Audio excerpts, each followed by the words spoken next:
When I asked the alphas to evaluate the time frame of the event, 71% said 3 hours is perfect. 29% said it was too short. That is how dynamic this activity is. Industry partners want more time to spend with these kids. 98% of my students said that it was extremely effective and that they felt more prepared to enter a networking or a job interview event because of their practice with social capital. They don't like it building up to it, but during the event and after the event, they love it. Hello and welcome to the Future is Clear Teach Like It's 2045 webcast series. My name is Scott Carr from CESA 2, and today is a special webcast where we're going to highlight a great opportunity for our region, school districts in our region and our state around a reverse career fair pilot program. Joining me here today is Jason Van Nuss, the Director of Work-Based Learning and Youth Apprenticeship Programs at Lowndes County Schools in Georgia. Welcome, Jason. I appreciate you taking the time and joining us today. Thanks, sir. How are things going? I know you guys start early down there in Georgia school, right? You guys already started? Yeah, we're back. We're back. This is the end. This is the end of day 4 of pre-planning. We've got tomorrow, and then kids come Monday. So kids come Monday. So you guys are an August start for school. August 4. Yeah, I've been back. I was back at work in July. Hadn't done that in a while, but well, I mean, my contract's extended, but pre-planning started July 28th. It normally is at least in August, so that was different. Yeah. Wow. Yeah. But we also had a lot of storm days. So I mean, last year we had to make a lot of things made up from last year because we caught the eastern eye wall of a couple hurricanes in where I'm from. So we were out of school for, I think, combined over a month. So wow. It was pretty crazy. Yeah, interesting. Well, it's great to hear that you're back, starting up again. Let's talk a little bit about, how did you get where you're at? The reverse career fair was something that I dove into, when we started talking last year. I appreciate you sharing some of that information with me. It's just, I find it fascinating. One of the things that I recognize when I listened to the podcast of your presentation, I think it was out in Seattle last year. When I heard it, I was like, wow, this is a lot deeper than I thought. I mean, there's just some great stuff there. How did you get to where you're at, and how did you come up with this idea?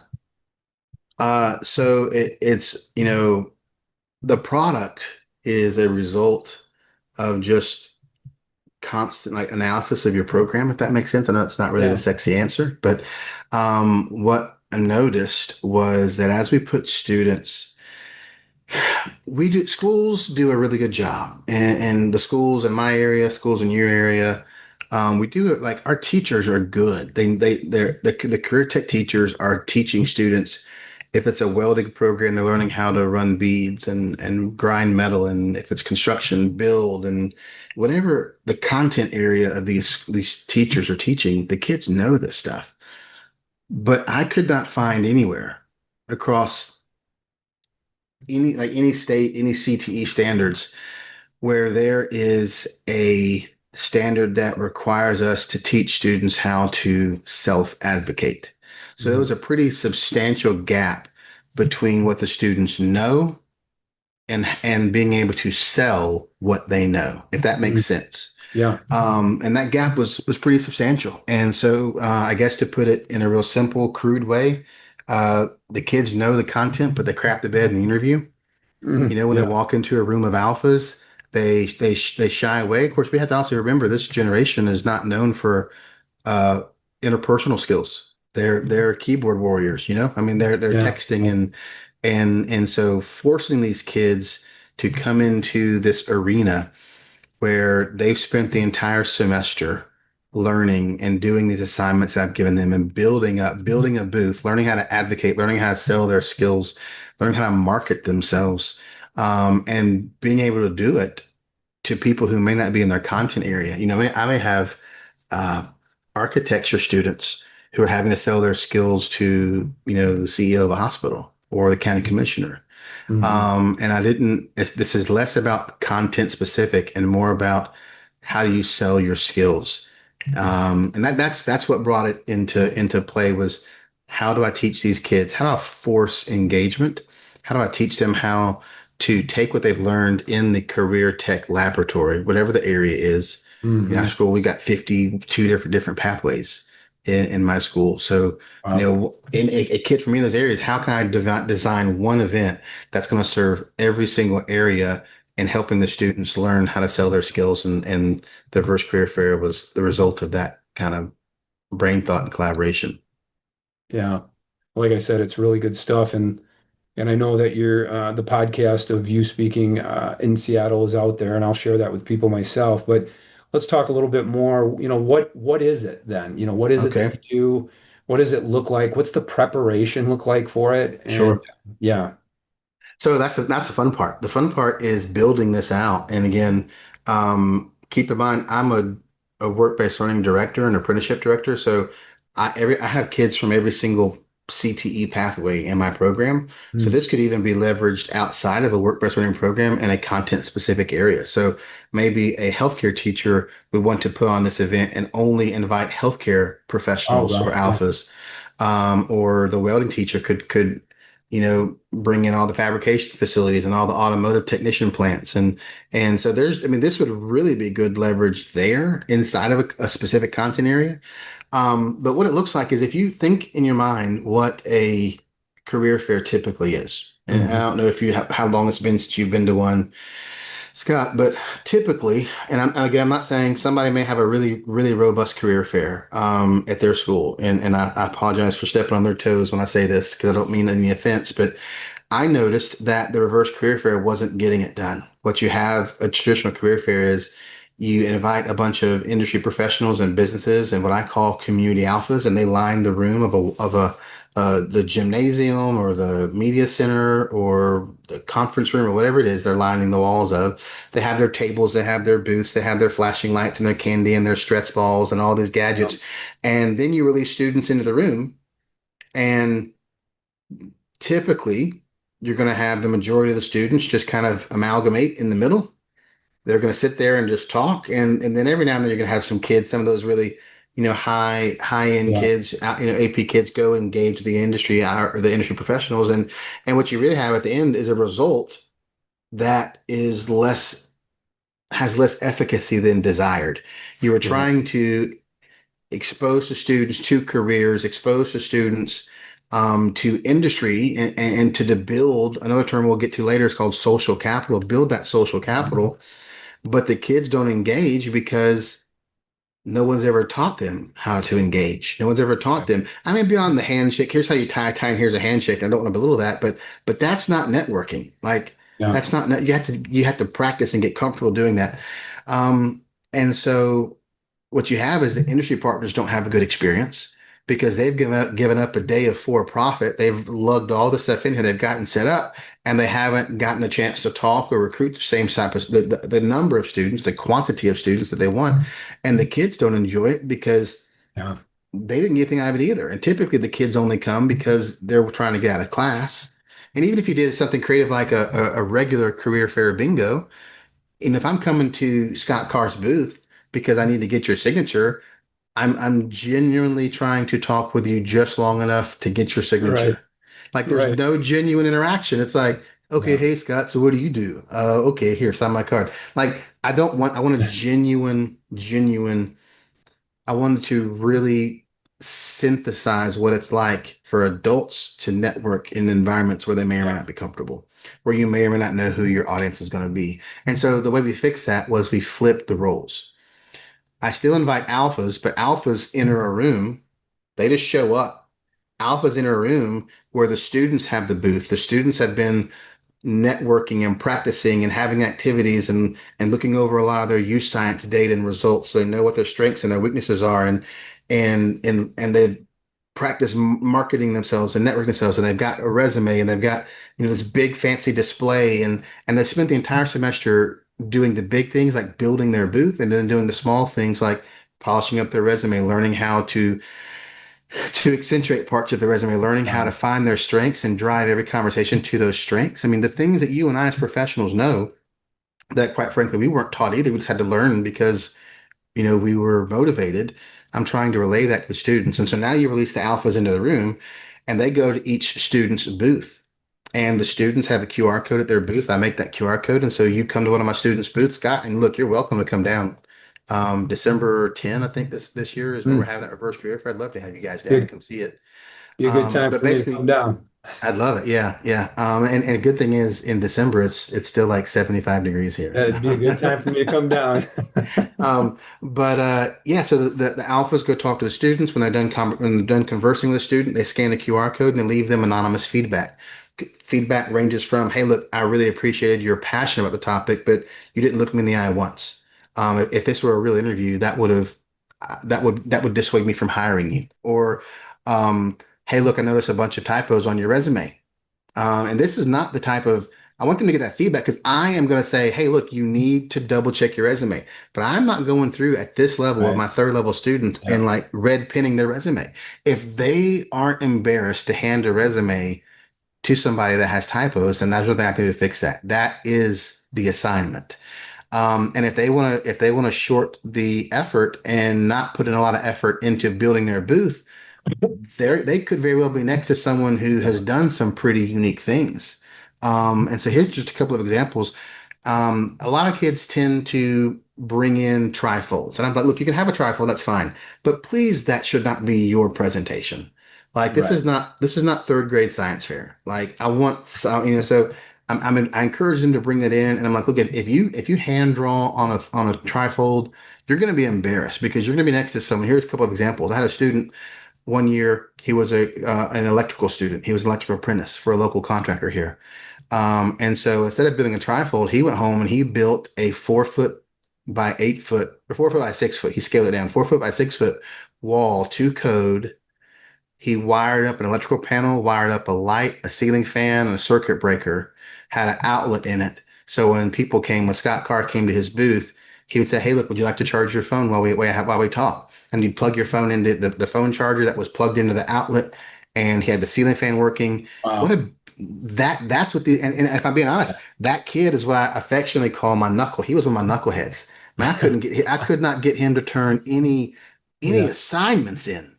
But Right. dadgum, he was the most popular student in that because I let him talk about what he was good at. I let him build his confidence and sell his Yeah. skill sets.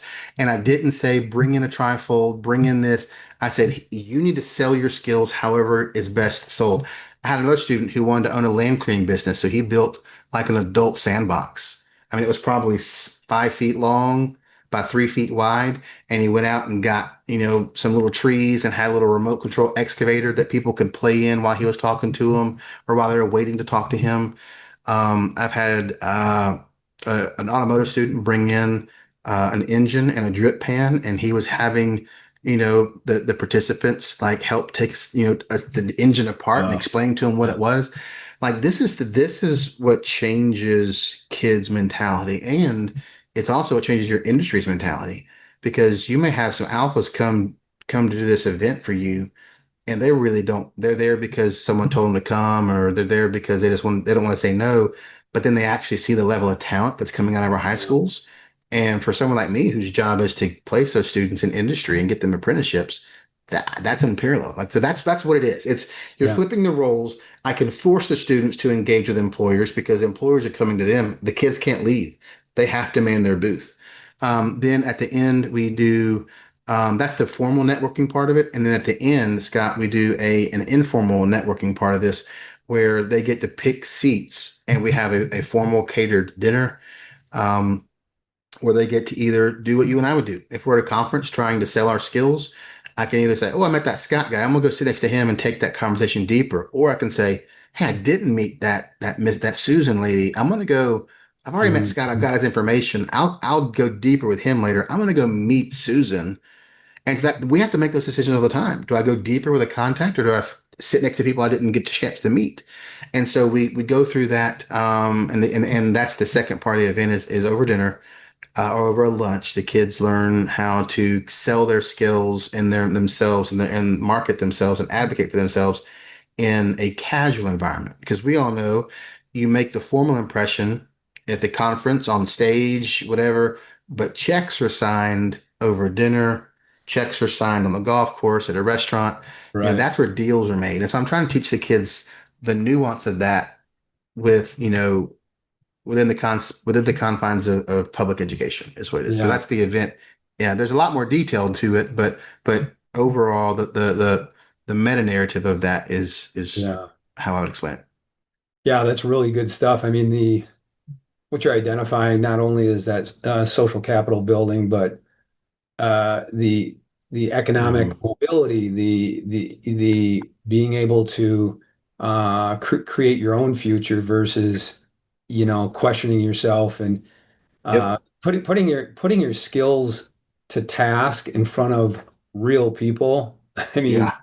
right? That's Yeah. there's a Very much. natural, durable skill building right there in the moment versus right. Yeah. So that's some good stuff. Let me ask you this: you identify those that come in as business partners as alphas. Explain a Yes. little bit, what you mean by that. Yeah. Um, so it's anyone who moves the needle in your community. So I have a whole separate presentation on how to build an advisory board and how to recruit Yeah. alphas for your community and to partner with you. But it's people who move the needle. And my biggest piece of advice for anyone who's in a career tech program or work-based learning or apprenticeship program who's looking to build that is I would tell them, please don't confuse a title with influence. There's a lot of people Yeah. who influence things who don't have a fancy title. And on the inverse of that, there's a lot of fancy titles who don't move the needle for your community. Yeah. So, in the small rural community, I'm from South Georgia, the small rural community, a lot of times it's that local farmer. It's the president of some association. And those are the people who have that silent power. So basically it's just your job to know your community. You invite the bank president. So here's people who I invite.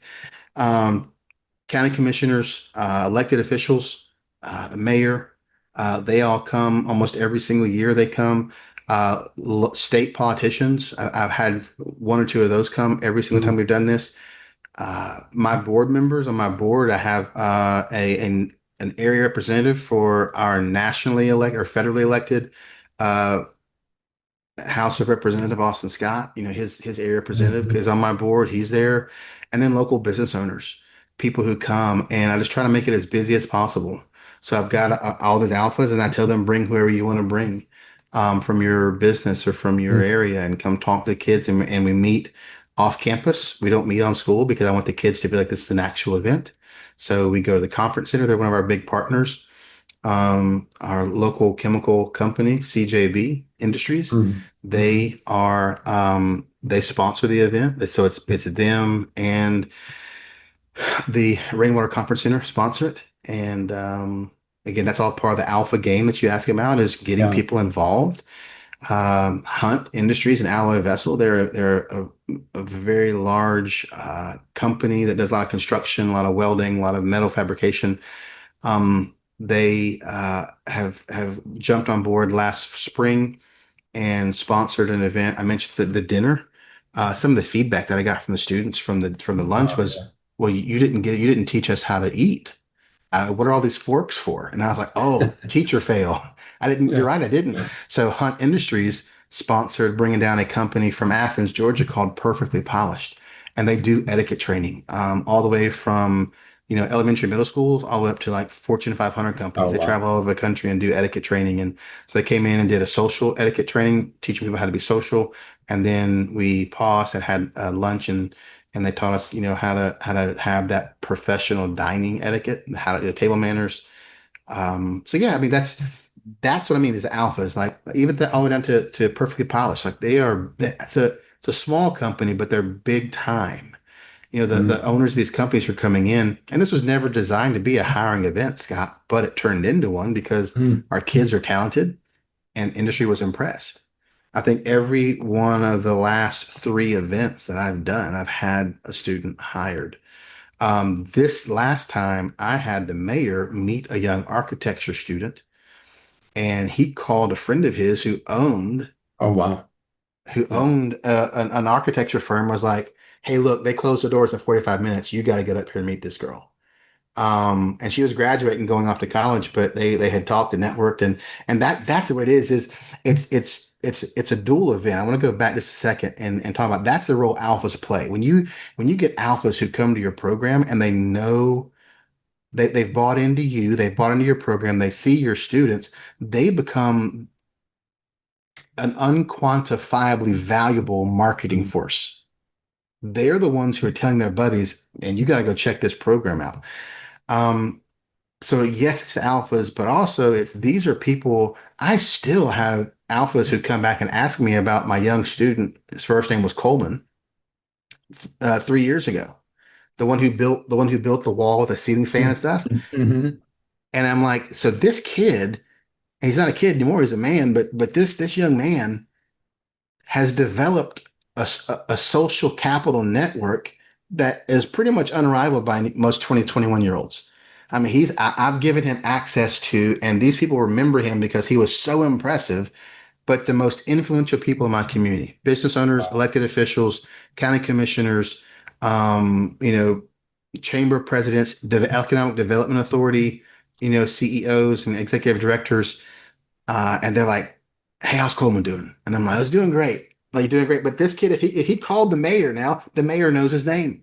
If he sent him an email, he'd be like, "Hey, Wow. remember I'm the one who," and he's like, "Oh yeah, I remember that guy." Like they remember these kids, and the kids. I mean, there's other nuanced things where they exchange business cards. They play another game called Alpha Bingo, just making sure that they've done their research on the alphas and can call them by name, and just a bunch of little tricks. But that's what I mean by alphas. Anyone who moves the needle in your community, and don't confuse titles with influence. It's the people who can help take your program to the next level, either by hiring your students. I call those really the the three E's. They can either employ, basically, they can hire your students. They can offer wisdom. Actually, it's not E's. I don't know why I said that. It's the three W's. It's workers, wealth, or wisdom. Mhm. They can either hire workers, they can either contribute money to your program, or they can come on your advisory board and contribute wisdom and help you direct your program. So those three W's, workers, wealth, or wisdom, the more they contribute of those three W's, the higher on the alpha list they are.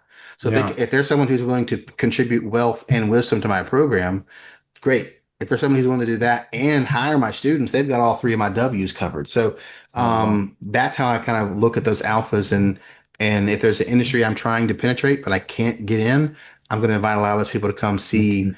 what it is because they're seeing the talent in its natural environment. They're Yeah. seeing it, and it's impressive. It really the kids and it's the event is fun and it's impressive, but the event wouldn't be impressive if our kids didn't have talent. But they have so much talent, and they will consistently surprise you when you give Yeah. them opportunity to brag on themselves.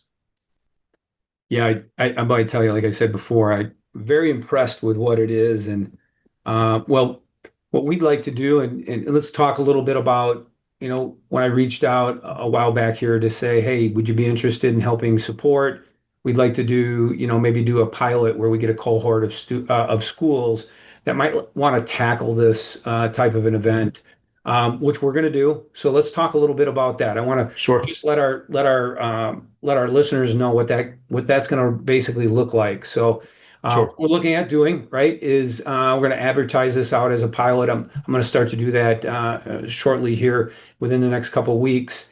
And what we'll do is we'll look at pulling school districts into this pilot, probably starting this work in October, Mhm. maybe mid-October, with the end result, the reverse career fair being something that we would do in April for us in our school systems. Mhm. Mhm. What we'd like to see happen with that would be some virtual training, which I will help with the cohorts with that. We'd love to have you involved in it, Jason. We've talked about Sure. this. What that looks like, we're not sure yet, but we will definitely have Jason's support around this as we move forward. Some of Mhm. that step-by-step implementation, the guidance as we go forward through the month of October, November, December. Because Jason, there is the training, there is the setup for the students to be able to do this. This isn't something that you Mhm. do in a 2 week, right? In a 2 week, Correct. right? It's Yeah. something that you do over a longer period of time to prepare the kids, give them the opportunity. Talk real Yeah. quick. What does that look like? So we're on the block. So I have a Yeah. different group of students every year. So I do this with my third level work-based learning students. So they've had me for a full year or two classes. And then once they're in that third class, it could be taken consecutively or could it be in some type of contiguous order. Doesn't matter to Mm. me. But once they've gotten into that third class, then they're in the reverse career fair and all their assignments, all the way down. So, like, I mean, just think what a kids need to know. These genuine employability or durability Yeah. skills, what do you need to know? And so, all the way down from, I send them emails, but I don't give them a syllabus with their dates on it. I send them calendar Hmm. invites. So I'm making them use their calendar. I'm Hmm. making them RSAP to stuff the same way we have to do for our bosses when they send us an invite. Here's what you need to be, RSVP this calendar. So that teaching them how to reply to emails correctly. So those are the small things, but then teaching them things like how to research companies before you go meet Yeah. with them. And so I'll give them a Yeah. list of alphas I've invited at the beginning of the activity. And as they either RSVP or regret, I'll kind of whittle that list down, and it's a dynamic list. They can see it as I change it, and that they're building and doing research on all of these people. Yeah. Down to I partnered with a photographer who's local, and she donates a professional headshot package to every one of Mm. these kids. And they learn how to leverage that professional headshot package. And she actually taught a lesson, wanted to teach them a lesson on the value of building your brand. And if you say you want to be X, do when people look at you, do they see that? If you're telling me that you Yeah. want to be my personal assistant, but you're showing up in t-shirts and sweatpants, Right. you know, Right. no, thank you. So she's Yeah. just saying like the way you dress and the way you portray yourself Yeah. has to match what you say you want to do. And so she has this whole lesson with that. So it's just stuff, there's stuff like that, like all the way through the kids are learning a little activity. They are implementing that activity and Right. then they're putting it into their repertoire and they go on the next activity and they're building that. And then the whole time they're doing this is they're also having to think about what skills do I have that I want to accentuate. So if Yeah. a kid is working at Chick-fil-A, which I was talked to you earlier, I was going through to get some Chick-fil-A when we talked. I love Chick-fil-A.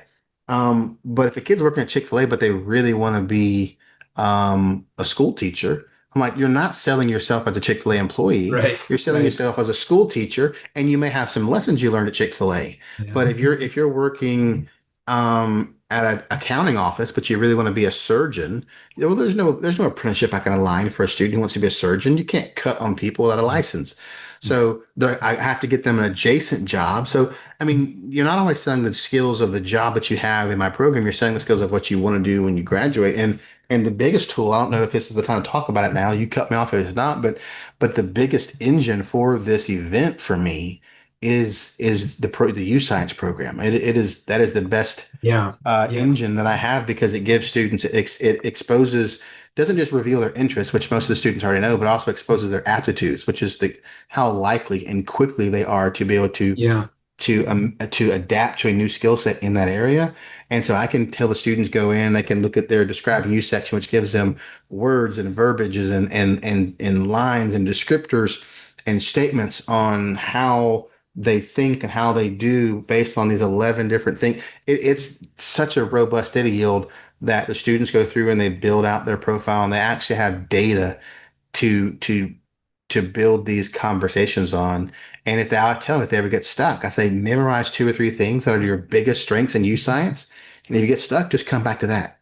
Just Yeah. keep coming back to your strengths. Like the same thing, like you sell what you're good at. So just the kids are learning how to self-advocate. They're learning how to build their social capital, and they're doing it in an environment that where I call Scott, where it's safe to fail.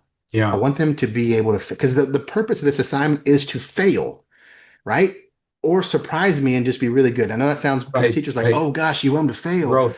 Yeah, they need to see. I would rather them be uncomfortable here and not do Right. well and get that feedback so that when they do have the interview for their dream job, they don't make a mistake. Obviously, I don't want my kids to fail, but I'm pushing them past what they're comfortable. I'm pushing them Right. into an environment where they should fail so they can learn from that, get that feedback because I want them to fail in a safe environment where someone like me or you are here to support them and say, hey, look, here's what you Yeah. did. Let's look at this feedback. Let's build a plan for next time.